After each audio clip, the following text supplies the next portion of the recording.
This is part 2 to my first love was an abusive sociopath. Somewhere in this time, he had told me to come downstairs so he could make us breakfast. His parents were out of town, so he had the house to himself. He grabbed a knife and started staring at me. He told me he was going to kill me. I turn around with shock on my face. He starts bolting towards me with the knife. I start screaming at the top of my lungs and run upstairs, locking myself in the bathroom. He's banging on the door, swiping the knife under the door. I'm just screaming and crying and pleading with him to leave me alone. He's just yelling at how I'm a bad girl and I should be punished for how I do him wrong.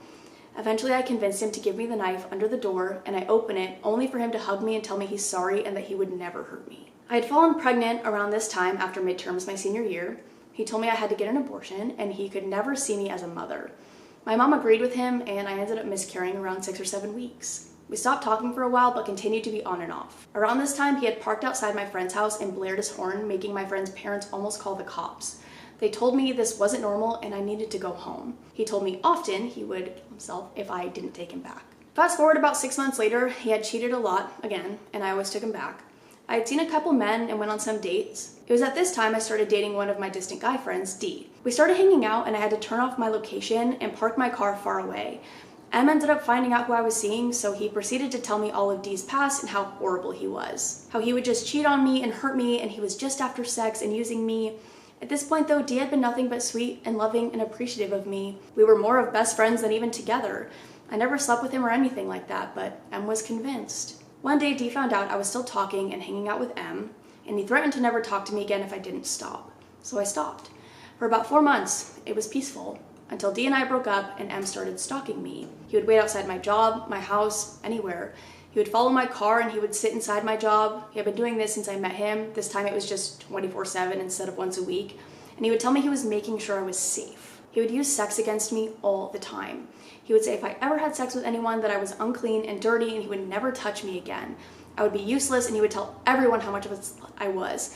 So by the time I was 22, I'd only slept with 2 people. I was so afraid of being judged or outed by him. He would want to have sex every day, multiple times a day since our first time. And if I ever wanted him to stay, he had groomed me into believing that I had to, that I can't. Towards the last time I ever saw him, I was with friends until 6 a.m. He waited outside my house all night until I got home, proceeded to follow me inside and threatened to kill me if I did that again. He also became best friends with my roommate so he could come and go. My roommate was a guy, so they would relate on the gym. Another time I stopped home to grab a charger because I was going to sleep over at my friend's house. M, the second I come out of the house, charges me in the front yard. He grabs me and I pull away, only for him to grab me again and throw me onto the ground. He balls up a fist, but I jump and run to my car. I've never driven so fast in my life. He had thrown me so hard I had green stains from the grass on my pants and I had bruises on my arms and hands. He told my best friend that he owned me and I was never going to get away. That's disgusting. Also that M was the only one in the world who knew everything about me. I know this story was long and kind of confusing, but honestly, it's not even over. I got with a great guy called S and we were together for almost 3 years. We had a son together and unfortunately that relationship did not last. I ended up getting into contact with M around the time of my breakup from my son's father. I was blackout drunk and he came to pick me up. He proceeded to know that I was heavily intoxicated and he slept with me. I think I consented, but he was dead sober. I went home feeling so weird, not even understanding the weight of the situation. I cut off communication with him and focused on losing weight and being a mom to my son. That's mainly where this ends. Just serial cheating, abusive behaviors, isolating me, telling me he felt nothing, and threateningly saying he would kill me or himself. He would tell me he didn't care about his own family, that he wishes they would die or his best friends too. He told me he can't trust anyone in the world and he can't wait for everyone to see how right he is. I was always wrong when I was with him. My friends, his family, literally anyone who had an opposite opinion of something was wrong and stupid and offered nothing to the world in his eyes. Sometimes I just sit back and think about how horrible he was to me and those around him.